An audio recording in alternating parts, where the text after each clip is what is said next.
and welcome to Personal Record, a podcast that examines why runners run. I'm your host, Timothy Clark. Today we are joined by Santino Panico.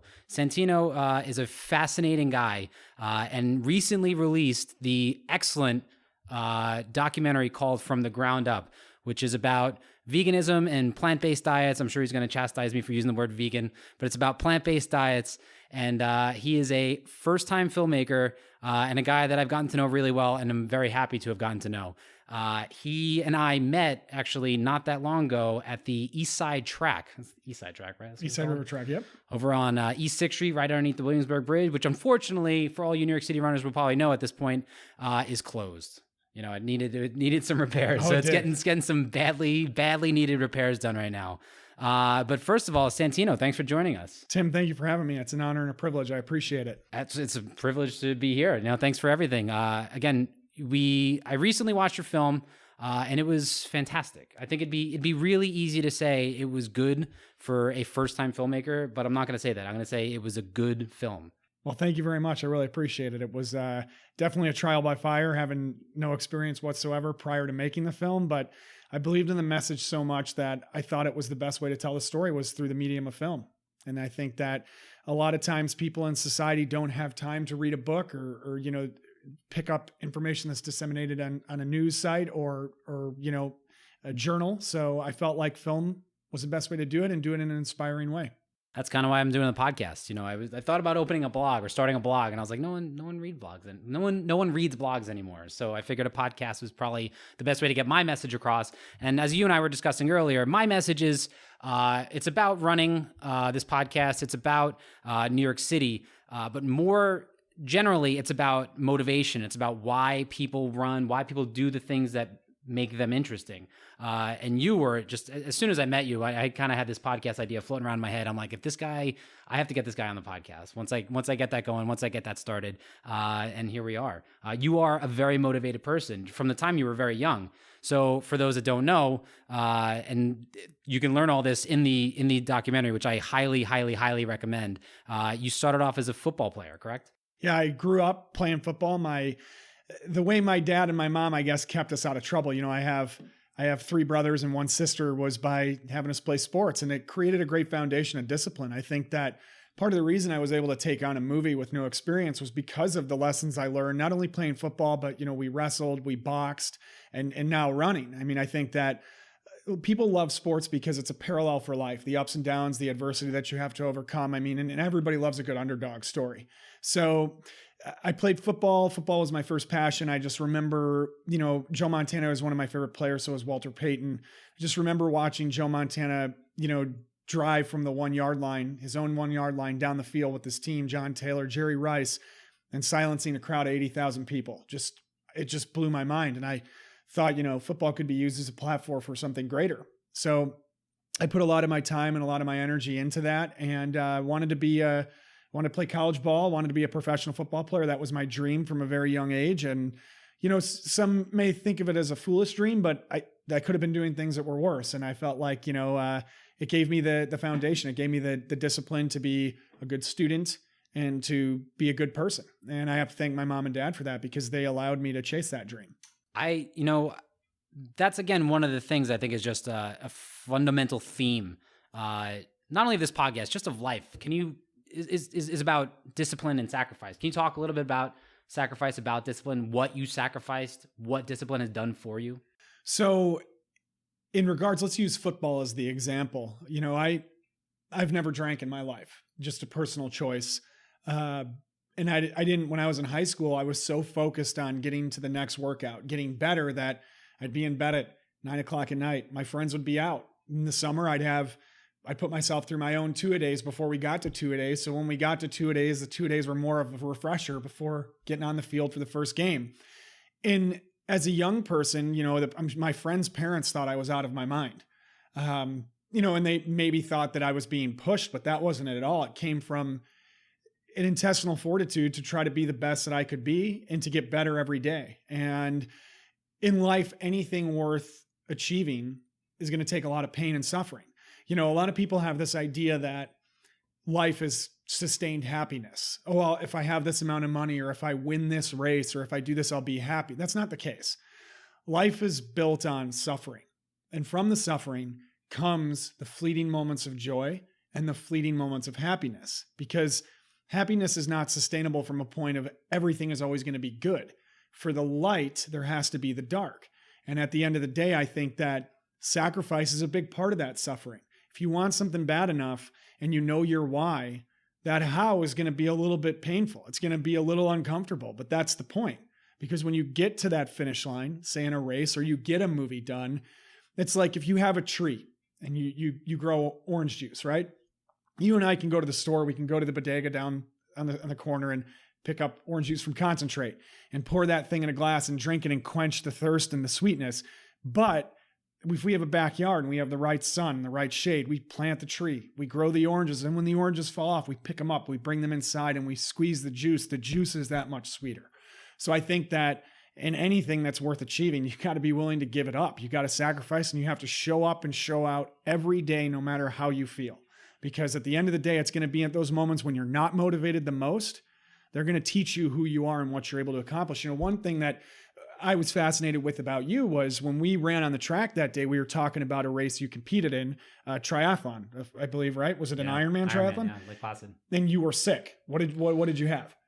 It's the stomach bug. It's a stomach bug. Couldn't eat throwing the days up. leading up to it. It was bad. Right. Fever. Couldn't eat the days leading up to it. And as you know, as an endurance athlete, those are crucial for your glycogen storage when you're neck deep in that race. When the time of pounding the pavement comes at the back end of that marathon, and you have to know what you have inside you, not only metaphorically, but literally too. Did you eat enough carbs leading up to the race? And a fever, puking your guts up, maybe diarrhea, I don't know, but that's what happened to you. And you had to dig in the deepest of dark places. You had to become the monster to overcome the monster.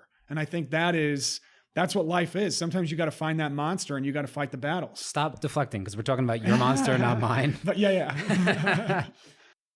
But I appreciate that. Thank you very much. But you're absolutely right. I think suffering it's such a misunderstood word. I think, and not to compare like our suffering to legitimate suffering, like there are people that are undergoing some horrible things in the world right now, but it's kind of in this Western sort of civilization where everything is just so easy. Like you said, you can go to the store and buy something. You can you have internet and Wi-Fi. Information is just at your fingertips. Everything is kind of handed to you.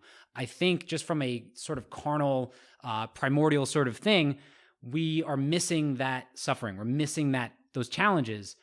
And running and filmmaking and podcasting are a way to kind of give ourselves those challenges. I agree. I think that, so part of the reason I got into running, when I was done playing football, when, football was no longer a part of the picture, and I had a competitive itch and I needed to feel that fire. I've been a competitor my whole life, and when your dreams are no longer there, in terms of athletics, I needed an outlet, and I boxed for a little while, and I did jujitsu and I did certain types of martial arts, but, I didn't want to inflict violence. There was something more calling to me than that. So I got into running, and running was, I think, that a missing piece of, why I was attracted to it is because it was hard.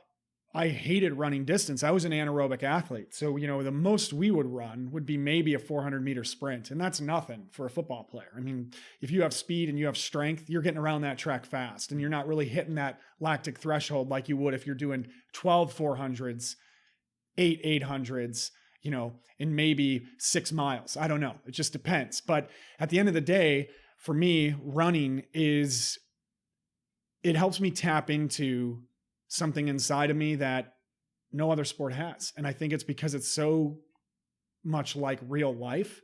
You get up for a job that you might not want to get up for that day. When you get on the road sometimes and you're pounding the pavement, the first 2 miles, you're like, what am I doing? You want to go back in.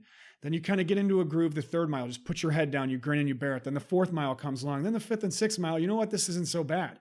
And you make the most of it. And I think that's what running has kind of taught me, is that no matter what, I can pull anything out as long as I'm just willing to go the next step. It's one step at a time, one stride at a time, 1 mile at a time. That's exactly right. How would you compare running to football, or can you compare running to football? I look at running and I look at sports like wrestling, real wrestling. I'm talking about, folk style and freestyle and Greco-Roman wrestling, what you see in the Olympics, and then combative sports. You're not talking about WWF no. pile driver type wrestling? No, not that type, but real wrestling. And then you look at MMA and you look at boxing. I don't think you can compare running and those types of sports, combative sports, to like a football or a basketball or a baseball, because in those sports, you can have a game where, a quarterback might throw 2 or 3 interceptions, but your defense might be playing tough and you can still win. You're relying on other parts, pieces of the puzzle to work. And then, you might get the desired outcome. Or, you might be on a baseball team and it's in the bottom of the 9th and you're up 1 run and a guy hits a 2-run shot and game over. The pitcher threw the ball, he put it in the wrong spot on the plate, didn't hit his mark, and, gave up the 2-run shot. So in running and in a fight, you're on your own. Mm-hmm. And there's this, you have to find it inside you. You can't be looking for it on the outside, because if you can't overcome yourself, there's no opponent that you can beat. It's interesting. A lot of people think that when a guy's in a boxing ring or when he's in a cage or he's on a wrestling mat, it's one-on-one. It's not. You have to overcome yourself before you can overcome the opponent. And I look at running like that. There is no opponent. As Nike says, there is no finish line. That's the truth. Mm-hmm. You have to just be ready for anything. In the marathon this year, in 2017 marathon, New York City Marathon, I had a torn hamstring. 5 weeks out from the race, I was You're making me feel like a baby. I had a little stomach bug. You had a torn hamstring running the New York City Marathon. What happened was, about 5 weeks out, I was running in Central Park, and there was a group of runners, and I was in an 18-mile run. I was in a long run, tempo run, and on and off tempo run. And towards the latter part of the last, tempo pace, I got pushed off of where I was at, because this group of elite runners that were moving fast, somebody else kind of panicked and it brushed into me. And I didn't have my footing, and my muscle just gave out, because the way I landed, I couldn't absorb the force because of the fatigue where I was already at in my run.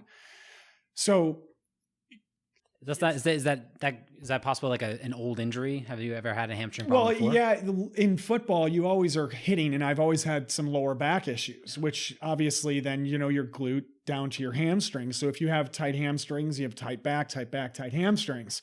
So that could have been associated with that for sure, because it was just such a freak thing. But what I'm getting at is, in the marathon, I was on pace to run between a 3:25 and 3:30. I'm 5'11" and a quarter, 184 pounds, running the New York City Marathon, which to me, I think is one of the toughest that's out there, with the hills and kind of it screws with your mind. You have to take the train to a boat, then a boat to a bus, and then you have to stand around. It's a glycogen nightmare.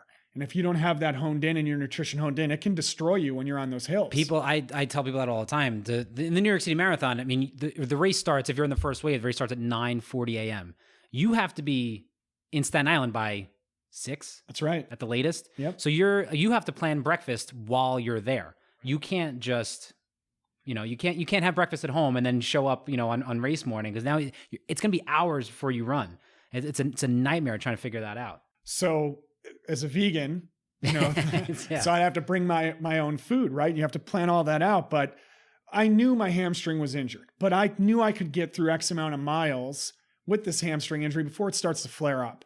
And I was on pace to run between a 3:25 and 3:30. And anybody out there that's a New York City runner who knows Justin Wood, he's my coach. He's coached me to be a better runner, but more importantly, I actually didn't realize Justin was your coach. Yeah. Justin's a great guy. I like Justin. He's an incredible human being, but I think more power to him. He's made me a better person. And that's what I love about running, is there's so many good people, and it breeds you to be a better person than you were the day before. That's what I think. Especially with Justin. Yeah. He's one of those guys, you meet him and you're like, wow, he's just a better human being than me. Right. And it makes you want to be better. Exactly. So I knew that there was a point where, okay, this injury is going to flare up, but I was feeling so good. And we get to the Bronx, and it's something that, again, if you play in a sport like football. The Bronx, for those that don't know, is about mile 20, 21. That's right. There. That's when things really start shutting down. And my pacer, the guy that's running the 3:25, 3:30 pace, he picks it up on the bridge.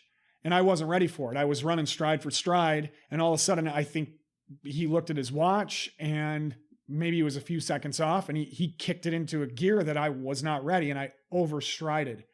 And that hamstring just blew out. And I could barely bend my leg. And there was a moment where you look at where you came from and you look at where you're going, and you have to make a decision. Do I keep going or do I stop? Which in my mind, if I stop now, I can make an excuse in my life to stop at any time. So there was a little girl that had water. She was handing water out right at the back, the downside of that bridge. I took the water to get my central nervous system fired. It was cold. I poured it down my back. And then it was a lesson in mental stability, in patience. Mm-hmm. One stride, one step, one stride, one step. Don't worry about the time. Get to the finish line. And I think that's what running teaches you is patience. It teaches you that some things aren't always going to happen when you want them to. And you may be running a 325 at this, but one misstep can be disastrous. And you're not going to have a team to back you up, a center fielder to catch the ball, or you're not going to have a quarterback. No one. It's an individual sport. You have no one to blame, and just that's it. No one to blame. But right. When you cross the finish line, you know who got there. Right. It was you. So if you think about the pain that you suffered in the Ironman, and then if you think about the 21-mile mishap with the hamstring, I needed to go through that because there might be a time later in life where it might be a little darker than that spot, but I've been here before. Yeah. So I know if I can get through that, this is going to be a little tougher, but I can get through it as well. And next time, I didn't have anything in my body. I was depleted from barfing, from having that fever, from not sleeping right. And I still finished this race. I put all that time into it. And not a little stomach bug was going to stop me from doing it. That hamstring, I mean, I've been in a boxing ring before. You get hit hard. You're never 100% on a football field or in a boxing ring. You got broken ribs. You deal with it. I played with a separated shoulder. I played with a hairline fractured ankle. You just deal with the pain. You deal with that on a daily basis. So a little hamstring injury, although I couldn't bend my leg all the way, my knee locked up as well. I don't know why, but it was so stiff. I couldn't pull my leg back to stretch my quad because my hamstring was just so blown. And it was a moment where I'm grateful for it now, because it taught me to be better than I was the day before. It's an allegory for life. That's true. I always say that. It just kind of, just on the micro and macro level, it teaches you a lot of lessons. There are other ways to learn those lessons, but it really sends the message home sometimes. Absolutely. especially in the Bronx and beyond, mile 20 and beyond, whatever marathon you're doing, I don't care. That's the halfway point. I don't care how, exactly right. Yeah. When you get to mile 20, you're only halfway home. You're only halfway home. Those last 6 miles. Starts. That's right. So... And everyone always says, you talk to any runner, and everyone listening right now has been through this. But somebody say, how far is a marathon? 26 miles, 26.2. That's right. I go 26.2. Like you try to run those 0.2 miles. Yeah. It's not easy. Those last 0.2 will crush you too, especially when you're in Central Park. There is a little hill. It's more than a little hill. 400 meters out. Yeah. You're still running here we go. Last 400 meters. And it's interesting, training with Justin Wood the year before 2016, we're doing the last 10 miles. And Justin Wood, he doesn't like to show off, but he's just tough. He's just a tough guy. And he can't, I'm in awe when I watch him run because he's a machine and he's not a big guy. Usually the machines of runners are taller guys, 5'11", 6 feet, 6'1". And their form doesn't really ever break down. And Justin's short. In his form, he is just a machine. He's so efficient when he runs. And I just remember we ran the last 10 miles of the race, the week out, just to get an idea of what the course was like. It was my first time running New York for the film, for From the Ground Up. And in Justin... Yeah, just not to interrupt you real quick. Just for those that don't know, the film is actually told through the eyes of Santino training for the New York City Marathon. So he is, he interviews a ton of real amazing athletes, from skateboarders to ultra runners. Scott Jurek is on it. Rich Roll is on it. You have professional bodybuilders, surfers. You have all these people that talk about their experience with plant-based diets and why they got through it. But it's told through the lens of Santino training for the New York City Marathon. Right, absolutely. So the story starts the first 16 weeks out. Which is usually the conventional way you train for a marathon, 16 weeks out. But what I'm saying is with Justin, when we did the last 10 the week before the marathon, he was responsible, for helping us know where we were going to film. The New York Roadrunners, they gave us the opportunity. They signed off on allowing us to film, but we had to make it happen along the way. We had a great production assistant from them, Watiri Nishidi, who also is a runner in New York City. He is a great man.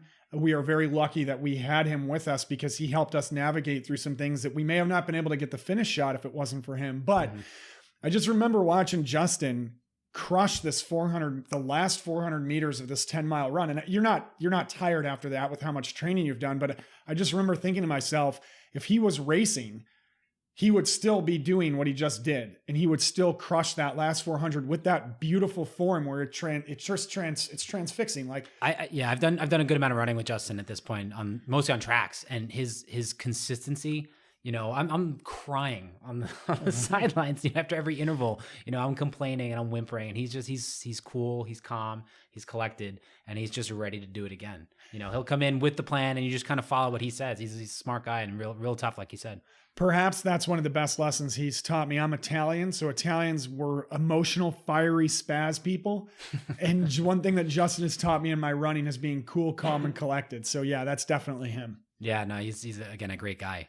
But like you said, you're Italian, so you were raised. If we can get into the plant-based diets a little bit, you were raised Italian, which means meatballs, chicken parm, pepperoni, pasta, salami, prosciutto, processed meat galore. Yeah, so a lot of people don't realize this. Italian American food is heavy in meat.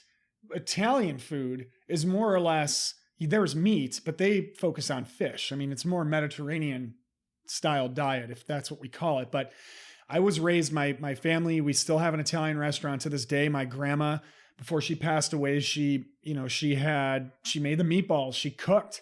And I had the luxury of going to this restaurant every day if I wanted to and eating this incredible food. And, one thing that I tried to do with the film From the Ground Up was I understand that food is tied to culture. And one of the things in the vegan community, which I'm guilty of at times, is we tend to be dogmatic.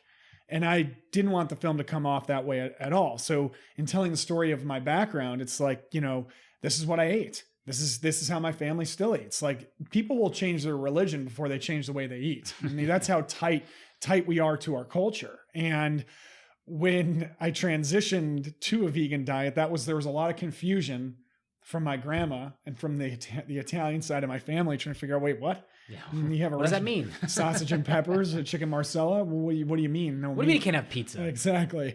So, it's just something that was difficult at first. You have to rewire your palate in a sense. And the good thing about vegan food is if you're resourceful, I can make a lentil bolognese sauce. A bolognese sauce that tastes like a meat-based sauce is made out of lentils and walnuts. That's what a number of vegans I've talked to about this. I know a bunch, several of whom have attempted it and failed, and then gone back. There was a kind of a trial and error period where you had to figure out what worked, what didn't work. But once they figure it out, there's no going back. I think a lot of people when they first kind of try it, they'll go no meat. If they try it, they'll go no meat whatsoever, but not know how to replace what they're losing by not eating meat, And so there's a kind of a common theme in the movie is like, so how do you get your protein? Right. So it's interesting.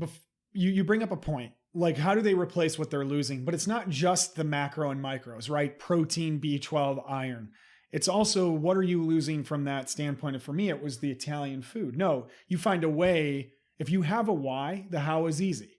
So for me, I knew what my why was to be plant-based, which I suffered from health issues when I got done playing football. That was essentially the impetus for becoming vegan.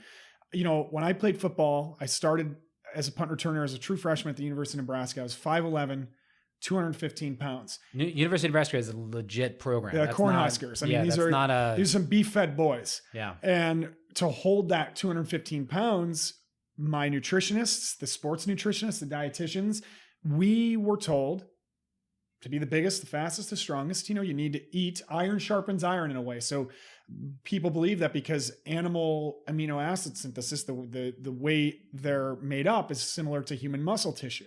So you have to eat meat for your protein, for your strength. And that's what I did. And I didn't just eat meat, red meat once or twice a week. I'd eat a 14-ounce steak maybe 4 times a week. Every lunch I'd have between 4 and 5 chicken breasts. At breakfast, 6 eggs. with turkey sausage, which was touted as healthy. I was just eating so much because I thought this is what if I'm going to be the biggest, if I'm going to be able to compete at this level and live my dreams, I need to eat this way. And I was bloated. I was lethargic. I had digestive issues, acid reflux all the time. I mean, I'll get a little bit graphic. I wouldn't poop for 3 or 4 days because of everything that was just sitting in my colon. And when I got done playing ball, I had migraines all the time. You talk about a midday crash. I'd have my midday crash at 10 a.m. and it would last until I went to bed. I felt there was something wrong. And when we get back, we'll get back on the topic of where do you get your protein. But, I was so afraid of my health. I looked at so many different studies when doctors couldn't figure out what was going on. They wanted to give me a pill. They wanted to, you need to take this for your acid reflux. They wanted to look at the symptoms instead of solving the whole problem. So I started to dig into research. I was coming across journals from Oxford in England 30 years earlier, where they found that, getting off of diabetes medication by eating whole plant-based foods, people with heart disease and Western diseases that were creeping up in Eastern countries because the Western style standard American diet was reaching those places that were 20 years old.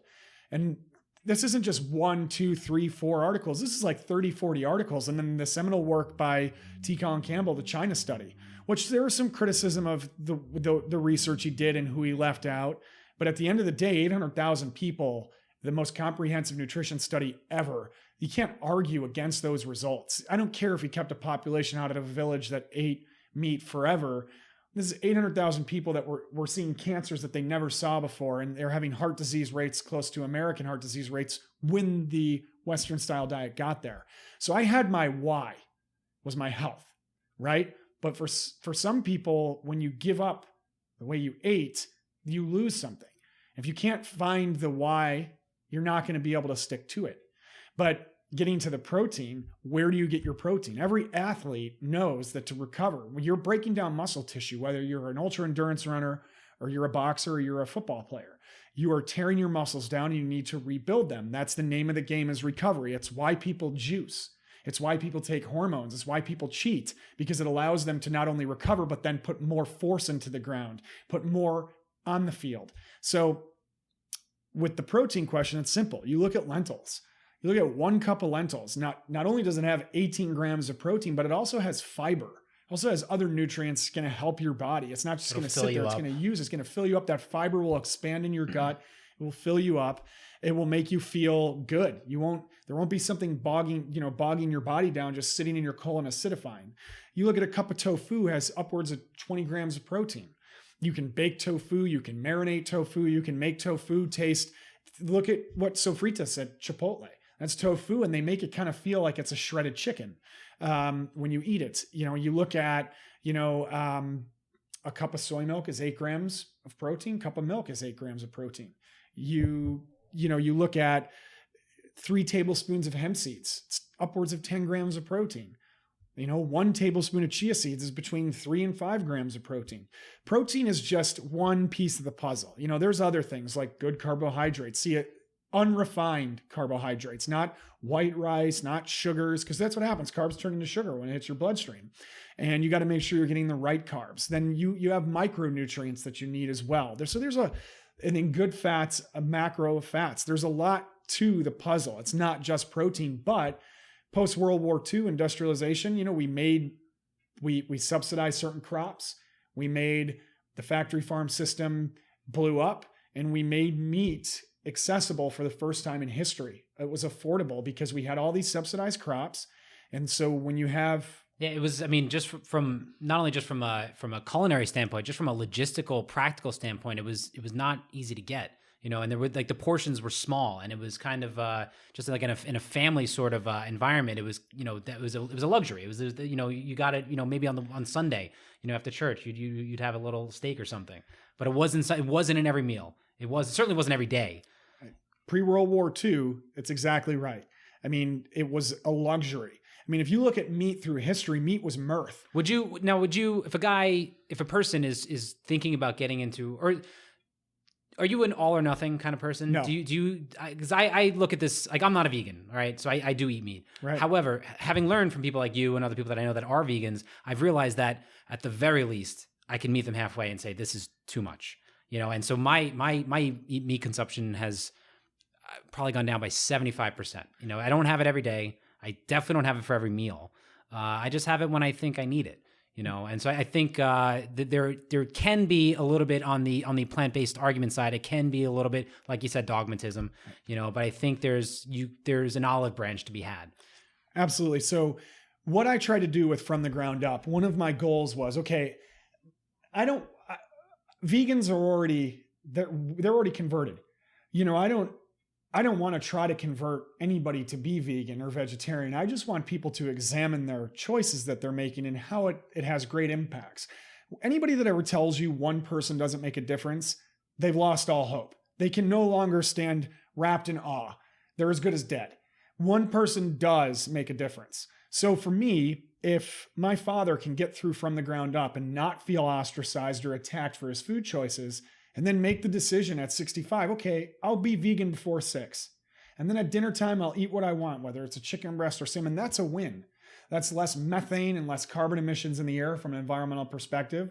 That's how many animals that are not slaughtered because he's made the choice to cut out meat in 2 areas of his diet during the day, 2 meals of his diet, or his health, diabetes, heart disease, etc. That's a win. If you say, you know what, I can't do vegan before 6, but I can go meatless Monday.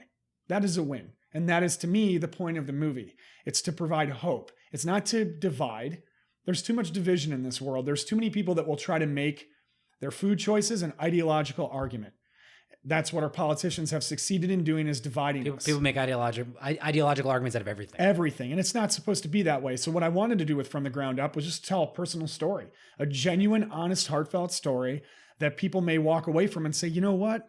I maybe eat too much red meat. I'm going to cut that out. Great. Red meat, there's so many methane emissions with red meat. There's so much waste. That's excellent. And if they eat chicken and they eat, I can't seek perfection. Moderation is key. Mm-hmm.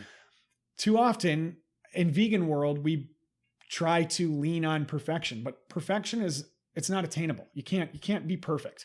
So at the end of the day, it's about small steps. And Gene Bauer, one of my heroes, who is an expert in the film, he taught this to me. I've been in touch with Gene Bauer for over 10 years of my life. I met him in my undergrad. When I finished my undergrad at Arizona State University, I was studying sustainability. He came to the school. He gave a sustainability series talk, and I met him after. I waited till everybody left, and I told him the influence his book had on me and how Jane Goodall shaped my professional life in regards to trying to move towards an environmental stewardship job or so on and so forth.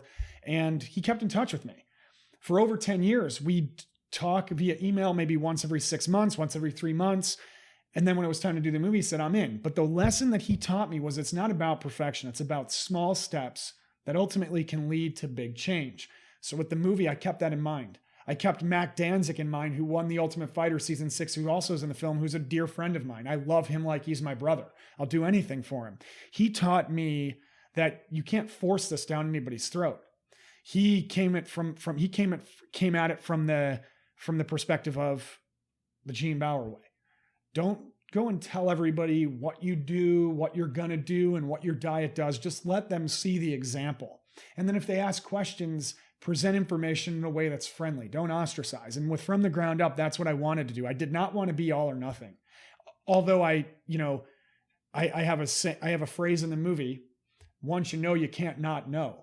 So once I knew the information, it's like, I live in a society where I'm fortunate enough to be able to buy goods that I don't need to consume meat. If I was on a deserted island somewhere and I had to, that's the way it goes. If I don't have access to the resources I have being in America, then, I have to survive. Survival is key. Survival is number one. It's what Ed Templeton says in the movie. But at the end of the day, I have the luxury of choice, and I choose to eat this way, and I can't try to force that on somebody. But what I can do, listen, in America, we can agree on a couple things. People want food, clothing, shelter, right? They want affordable healthcare. They want accessible healthcare, right, left, in the middle. This is true. But with healthcare, why don't we ever talk about what we eat? Why are we constantly talking about Isn't a healthy nation a wealthy nation? Isn't what we put in our mouth in terms of what we eat just as important as the medicine that's being pushed? I think that food is medicine. And that's one of the things that we've kind of geared away from, is looking at, okay, wait a minute. Why is there a pill for everything? I think a lot of doctors, like you don't take, when you become a doctor, you don't take nutrition classes. That's right. You take, not to discredit doctors or anything, but it's just an aspect of being a doctor that I think is completely overlooked. There are obviously, specific nutritionists out there, but I think from if to become a medical doctor, I think you have to have a better understanding of what that is, because food is medicine. Sometimes it's certainly preventative medicine. I don't think you need a lot of these pills. I don't think you need a lot of the prescription, but I think our society right now is kind of drawn up in such a way that it incentivizes sick. Correct. It does. And it's interesting that you bring that up about doctors not being trained in nutrition, because we couldn't go this way in the film, but I made the point of having Dr. McMann, Dr. Michelle McMann. She's based in You're hearing it here. We got the scoop with Santino Panico on doctors. Dr. McMann is an incredible woman. She is. One thing that I wanted to do from the ground up was have a very strong female presence, and especially as the head expert. Too often in documentaries, I'm seeing dudes telling me what to do, and we don't give a platform to women in a way where they're just as intelligent, they're just as, and maybe more powerful than men in getting things done. And Dr. McMann has worked tirelessly in promoting healthy lifestyle change. That's what she does. She's works at Bellevue Hospital. She's an assistant professor of medicine at New York School of Medicine. She's incredible. And what we couldn't get into the movie is doctors are not trained in nutrition. And she made that point, is that, why aren't we? Why, if you are going to pay for healthcare, why wouldn't you pay for preventative healthcare now so you're not paying on your deathbed later? Why wouldn't you put healthier things in your body? And she wasn't necessarily pushing a vegan agenda, just healthy food, unrefined grains, unrefined sugars, and lean meats. That's right. And in a way, more plant foods, maybe making meat the side dish, which you alluded to already. It should be the smallest thing on the plate. It should be, correct. And the vegetables, the fruits, the things that are grown, that are natural, that are naturally occurring in nature, should be the largest thing on the plate. Even if you're not going to go full vegan, even if you're not going to, I think it's such an obvious thing to me. It's so nutrient dense. All of the good things that you're losing, especially as an athlete. Everyone, I've said this before, but everyone says, as an athlete, like, you can eat whatever you want. You run a lot. You burn all these calories, and nope. It's not the truth. It's the exact opposite. Correct. Like I look at the body as like a sponge, and the more you're exercising, the more you're squeezing that sponge, and you have to get that good stuff back into you on a cellular level. And you can feel it when you don't. And you start to have this sort of mind-body connection that comes with, again, some trial and error. Maybe, you go out for that run having not eaten great the night before, and you're not really sure why. And you start to make that connection that maybe it's because I didn't eat very well last night or the last couple days, and once you start to realize that, you really start to transition your thought process. And then you stop living to eat, you start eating to live. Absolutely. And I think you make a great point. For those of you listening that are like, yeah, I'll never be vegan, I don't want to do that. That's fine. But what Tim said is great. You should have meat as the side dish. And what you don't understand is that if you have too much meat, it's not going to break down in your body. It's going to sit there and it's going to acidify. But if you have a small portion of meat and you have, broccoli and kale and you have quinoa, that fiber is going to help break that down and actually utilize it as fuel, as opposed to just sitting there and acidifying in your colon for the next 10 years because you had too much of it. The body is a lot like nature. You have an oil spill in nature, right? In the Gulf, you have a massive oil spill. And after 2 or 3 years, the oil companies will come back and say, look, there's aquatic life popping up everywhere. But that's not necessarily the case. There might be, but in 20, 30 years, you see the real damage. You'll see the mass die-offs. And I think that's the way You'll see the Simpsons' third eye fish. That's right. And then that's, I think, the way the body is. You look at the body, yeah, we can just, sure. As an athlete that played football, I was just eating mass amounts of red meat. Did I do irreversible damage? I don't know. I'm 31 years old. I'm not 50 yet. I haven't seen that, but it's my job to understand, okay, it's time to eat to live, not live to eat. And I'm going to do everything I can as preventative medicine. And, when I played football, I ate. You can look at one of two ways. I ate for 30 years of my life by the time I was 18. Or I ate, right. Or I ate for a village of people. Yeah. And as somebody that's an environmentalist, I'm sitting there appalled at what I was doing, not only to my body, but like just what I was doing to the earth with the choices of, with my food choices. I think a lot of people don't understand that aspect. I think the cruelty to animals, I think that's out there. People, they respond to it in different ways, but I think it's for the most part known. But I don't think people understand the environmental repercussions that come with meat production. Right. And I think this is a great point overall. Climate change, any type of environmental degradation, it's not like a 16-week marathon, right? We start at 0, but then by the 16th week, we're ready to run 26.2 miles and boom, we did it. With climate change and with environmental degradation, it's not in front of your face. It doesn't take 16 weeks, it takes 16 years. So people are like, well, I'm going to be dead by the time this actually hurts us, but that's not the case. And with animal agriculture, there's more emissions from animal agriculture, the way we rear food in this country, than the entire transportation system combined. I'm talking about the world's transportation, trains, planes, boats, buses, cars, all on the road, everywhere. It's crazy to me to think that, over 1,800 gallons of water to raise 1 pound of meat, of cow meat, that's incredible. And we don't understand that because it's not right in front of our face. We're detached from the system. If people saw more of the system right in front of their face, they might say, oh, yeah, this problem might show up 16 years later, but I'm part of the problem right now. Yeah. And that's something that I think needs to be taken into consideration is what are we leaving for future generations? What are we doing not only for ourselves, but for future generations of species? As we like to think we're the most evolved species on this earth, isn't it our responsibility to use our logic to say maybe we shouldn't be doing some of the harmful things that we're doing and the repercussions that they leave? I don't know. That might sound preachy, but I believe it. I think that we have a responsibility, and it's up to us to make this world good or bad. Mm-hmm. I agree with that. So I don't want to go too much into what we say in the movie just because I want people to watch the movie. So again, be sure to check it out.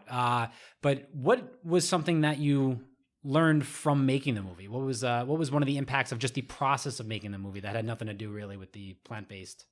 Oh, so making a movie is a lot of work. I guess it was the most expensive education I've ever had in my life. I could tell you this. In making this movie, I already had my master's degree, but it's like I have a second master's degree and now a PhD. But the one thing and you didn't have to drop a ton of money on college. Right. You just had to drop a ton of money somewhere else. Right. You just make a movie. But now you have something to show for it. You know, you have something, if nothing else, to add to the resume. Right. So I guess the biggest lesson that I learned making this film is that what can go wrong, not will go wrong, but always does go wrong times 10. Yeah. So, I'll give you, for example, one of our first gigs, an airline lost $60,000 worth of equipment. Now it was insured, but what happened was it pushed us 3 days behind schedule because they couldn't find it. That's in the movie, right?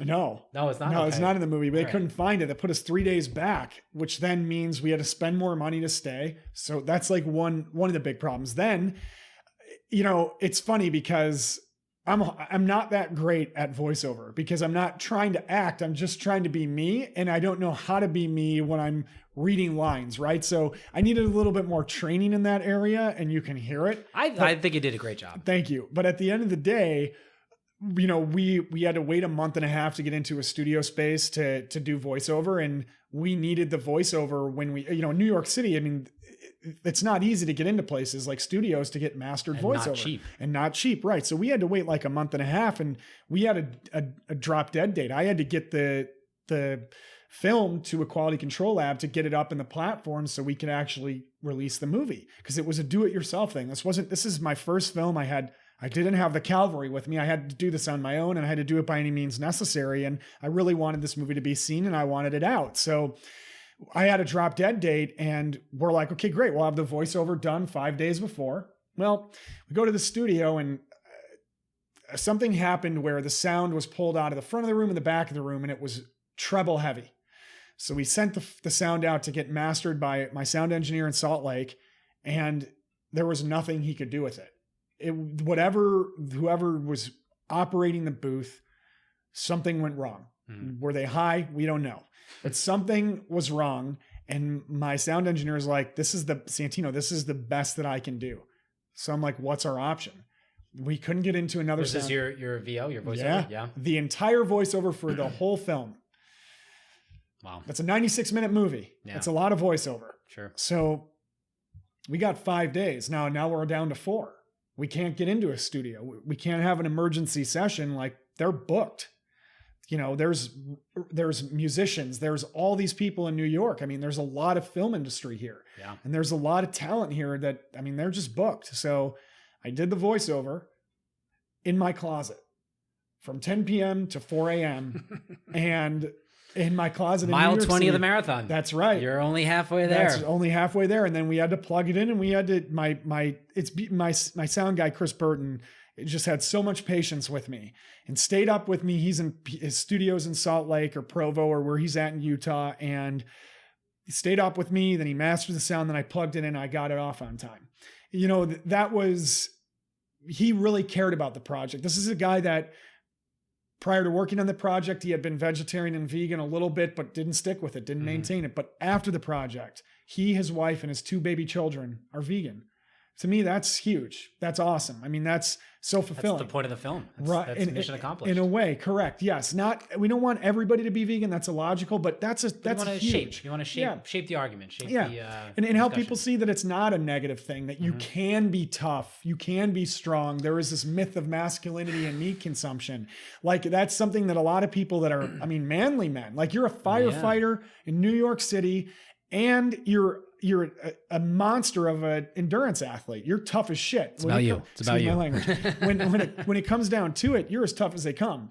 So one of the things that a lot of this idea of what a tough male is, especially in American culture, is like this masculine force. And the marketing agents have done a great job of helping us believe that meat equals masculinity, but these are just small things that have to be overcome when you transition. Is like, okay, wait, people are going to ask about your manhood.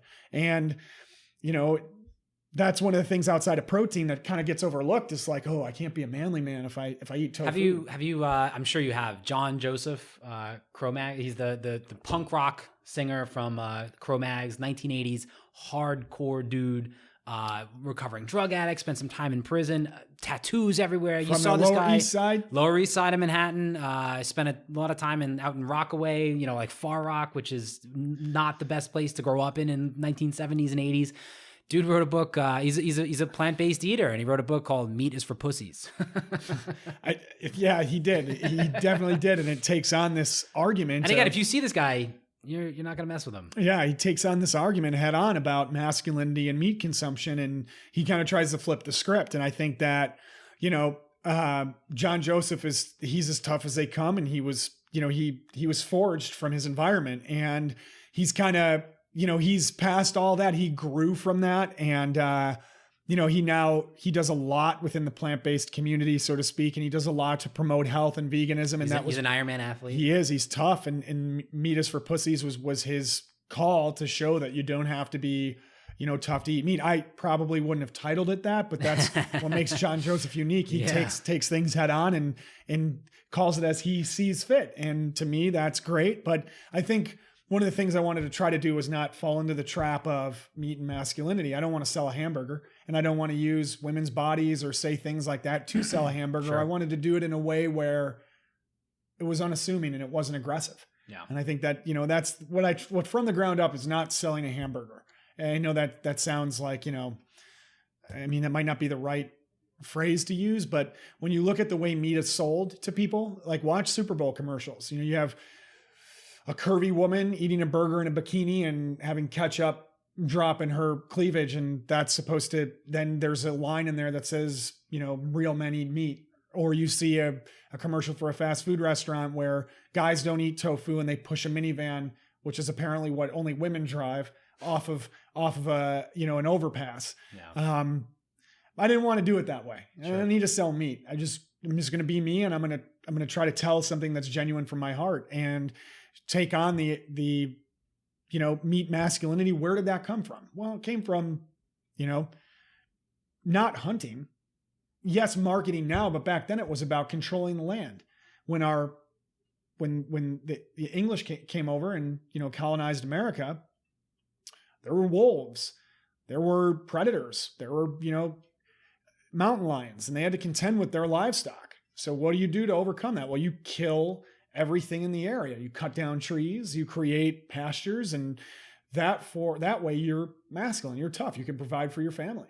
You can feed your family. And at that time, it's not even about masculinity or lack of masculinity. It was about survival. Exactly. And today I think there's a lot of throwback to those times, like, oh, we should eat meat, and like, oh, look at what I have, look what I've made. But you didn't catch it. You didn't kill it, you didn't skin it, you just you bought it. And right. I'm not going to tell people not to have it, but right. Again, there's that visceral sort of reaction that I think comes with, like you said, these commercials where you see the steak sizzling on the barbecue, and they're trying to hone into that, but it's not the reality of the situation anymore. Right. Well, it's interesting. A lot of people that talk about free range grass-fed beef. No, we've genetically modified to have one cow. They're not the cows that were in Texas and these things that could defend themselves with their horns. They're docile like creatures that they're bred mainly for our consumption, and they wouldn't survive in the paleo times. They wouldn't survive in the times where we think, oh, we're cavemen, we need to eat this way. No, that it's a totally different time and different types of animals that we are consuming than what our ancestors were consuming. And I think that's funny. It gets blown out of proportion too, but people will make the choices of what they feel is best and the information that they have. So what I tried to do from the ground up was provide information that might already be out there in the vegan community. But for people like my dad, he didn't know some of the stuff. For people like my aunt that is in the film, or my mom, they didn't know these things. And they're not vegan. So that's essentially who I want to hit home with. And if they can make healthier choices, that's the point. Like you said before, if you can move that needle for a lot of people, I think you've done a lot of good. Right. You're saving a lot of animals, you're helping the environment, you're helping their personal health. And I think that's great. Now what's next for Santino Panico after this whole run? Obviously, I know you have probably a year plus worth of marketing to do and a lot of pushing of this movie, but what comes after that? Right. So you're absolutely right. So, the movie's out. It's on iTunes, Amazon, Google Play. Tell us how to find it. Vudu. You go on those platforms, you can rent or you can buy the movie. iTunes, Amazon, Google Play, Vudu. And right now, it's just about getting it out there, getting exposure, and thank you very much for giving me a voice, giving me a platform, and allowing your listeners maybe will take a look at it and hopefully don't kill it too bad. Hopefully they enjoy it. But yeah, I really appreciate you giving me the opportunity. And right now, it's just about that exposure, so people know that it's available and that it's there. And then I work with an investment firm. I'm an environmental consultant, and I want to transition, I think, to full-time filmmaking. And as a full-time filmmaker, I made a great relationship with my director of photography. He's an incredible cinematographer. His name's Mike Call. He's shot on gigs like 127 Hours, starring James Franco. Danny Boyle directed it. Yeah, this right here, I think, is a testament to you and how I'm positive you're going to be successful in this, just because you recruited an all-star team to be with you. Again, a guy who's not experienced, a guy who just kind of on your I don't know, the way you talk. I think everyone listening right now can tell that you're not shy, and you amassed a really impressive team with again a really impressive resume. Well, thank you. Yes, Mike Call was, here I am, no filmmaking experience, and I bring Mike Call in, and Mike could have treated me like I was a novice. He could have treated me like he was better than me. I mean, this guy's worked some of the biggest jobs in Hollywood, and he used to film Ironman triathlons as well for NBC on the back of motorcycles. Like, he has been in it, and he didn't treat me like that. He was a brother, he was a friend, he was a father, he was a mentor, he was everything to me, and he listened to my vision. One of the things why I think this film got done was because he just listened to me. He was firm with me when he needed to be firm with me, but I mean, he is such an incredible cinematographer. I mean, the world is his canvas, the camera's his paintbrush, and he can just bring things. When I watch Mike Call's work in this movie, we have production shot lists and we go over things, but I can smell. When I see it, I can smell where we were. I can feel the air on my face when I'm watching it. That's what he does. He brings it to life.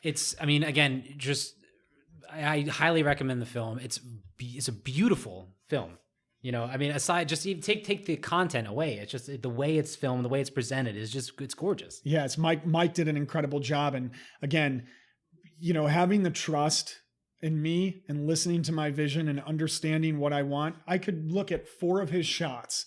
We'd be on set, we'd have our shot list. I could see 4 of what he did and feel like I can leave for an hour and not direct this, and it would be perfect. He was just amazing. And I will work with him. That's what I want to do. He and I have several things, several projects we've put together over the time we've known each other. And I'm going to work with him on helping him realize some of his goals and some of his dreams. He is an incredible writer. He is an incredible director himself. And we're going to work on some projects. We're pitching some projects right now together. And I want to see some of his babies come to life because this was a passion project for me. I wanted to make an impact. No filmmaking experience. I was jaded in my professional life while simultaneously I was jaded a little bit with my master's program. You know, I was working full time, going to NYU, getting my master's program, traveling around the country while doing that. And I was just jaded. I didn't feel like I was having the impact that I wanted to have. I mean, Jane Goodall, what she did by the time she was 30, and what Wangari Maathai, who planted 8 million trees in Kenya, what these environmental stewards and these powerhouses were doing, I just felt like, man, what am I doing? How am I impacting the world? And I just came home late from a trip and was getting ready for school the next day and trying to figure out, okay, when am I going to fit in some conference calls and around my class schedule? And I'm looking at my shelf and I have all these books about, you know, vegan recipes, my athlete heroes, Joe Montana, Rocky Marciano, Walter Payton, my heroes, Jane Goodall, books about the natural environment, Aldo Leopold, a Sand County Almanac. And then at the bottom shelf, I had, at the time, DVDs or Blu-rays that weren't yet digital, like Food Inc. and Gasland, and how they impacted me. And I thought, wait, I know how I can impact people. I can make a film and I can marry the things I love: vegan food, athletes, and these issues, these important issues. And I had no clue of what I was doing, but I knew I mean, film is my favorite medium of art. I think that you can get through on a level to a lot of people that you may not be able to. I'm talking about right, left, and in the middle. A movie can just bring everybody together. And I felt like it was something I could do. Now, I had to Google a lot and learn on the fly, but I love it. And I think that I'm good at it. And I think, I had no experience and was told that I'd probably have less than a 1% chance of obtaining NFL footage, licensing NFL footage to use in the film. I was told that, but it worked. It took me 2 years, but I was able to produce the shit out of it and get it done. And I love it. I think I was, in a sense, and it's going to sound cliche, but I think I was born to do this. And I think I want to give it a shot, give it a go, and work with Mike. Because one of the best things is, like, you know, I love Mike and I love working with him. And if you can do what you love and love the people you're working with, I think that's ultimate joy. Yeah, I think you're right. I had on a job, my first ever job out of college, I'll never forget this, was a pretty long time ago now. But the guy who would eventually become my boss asked me a question. He just said, there's 3 kinds of job satisfaction. There's the work you do, there's the money you make, and there's the people you do it with. What's the most important to you? For me, I was like, it's the people you do it with, hands down. Yeah, 100%. Like, I had a chance to learn so much about filmmaking from Mike, but just, he's tenacious. One thing about Mike Call is, like, whether he likes the project or not, he puts his heart into it like it's his baby. He showed up, even though, you know, I'm annoying, I'm loud, I'm obnoxious, I'm Italian, I'm gregarious, like, this is me. That's a lot to deal with, you know, for a 3-4 year period of time. And I'm aware of that. And, you know, he showed up, and when we were on gigs together and we were shooting, we had a lot of fun, but he taught me a lot about calming down, letting the process take shape, letting it come. You know, sometimes, you know, my dad tells me this all the time. I'm impatient, and I am. Rome wasn't built in a day. You know, I just think there's so much to do, and what humans have, we have this foresight, like, oh, I'm going to be here forever. No, this blip is short and it's over. And I want to get the things done that I want to do, and I want to be impactful and leave a legacy and hopefully inspire people. That's what I want to do. So yeah, I'm impatient, but Mike helped me understand, like, dude, it's got to take shape. Let it take shape. Be like Bruce Lee, be like water, you know, flow, crash, bend, do what you need to do. And he taught me a lot about myself. He taught me a lot about filmmaking, and we'll be friends forever. And we're going to work on projects, and hopefully, they're good projects. Hopefully we can inspire people in different ways, either with documentaries or feature films that are fiction or historical biopics. I think that, the sky's the limit. And I think that we work really well together. And I think that we're going to come up with some great work. I think that's as good a place as any to end it. So Santino Panico, again, the movie is from the ground up. You can find it on iTunes, Amazon, Vudu. What am I missing? Google Play. Google Play. Yep. Check it out in all those places. We're going to have links in our show notes. Again, please, I highly recommend it. It's a great film.